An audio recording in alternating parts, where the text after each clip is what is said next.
የኩላሊት ጤና ለሁሉም። ይህ የዛሬው ቀን ማብራሪያ ነው እና የኩላሊት በሽታን ለመከላከል ቀላል 8 ደረጃዎች አሉ። አንቀጽ አንደኛ ስኳር ቁጥጥር አድርጉ። ከዚህ በላይ የሚኖረው የስኳር በሽታ ከሆነ ስኳርዎን መቆጣጠር አለብዎት።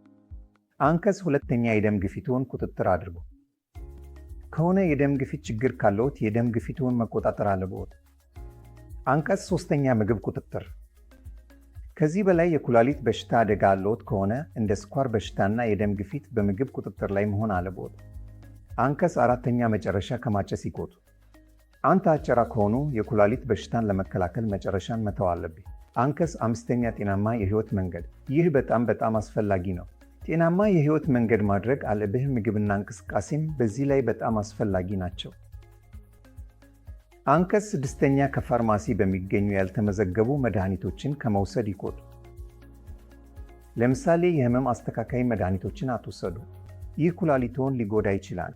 አንቀጽ ሰባተኛ ከዚህ ያሉ ችግሮች እንደ ድድብ ወይም የደም ግፊት ካሉት በተደጋጋሚ ምርመራ ያድርጉና ሐኪምዎን ያማከሩ። እና መጨረሻ አንቀጽ ስምንተኛ በጣም አስፈላጊ ነው፣ በቂ ውሃ ይጠጡ። ስለዚህ 2.5 እስከ 3 ሊትር ውሃ ጤናማ የኩላሊት ህይወትን ለመጠበቅ አስፈላጊ ነው። አመሰግናለሁ።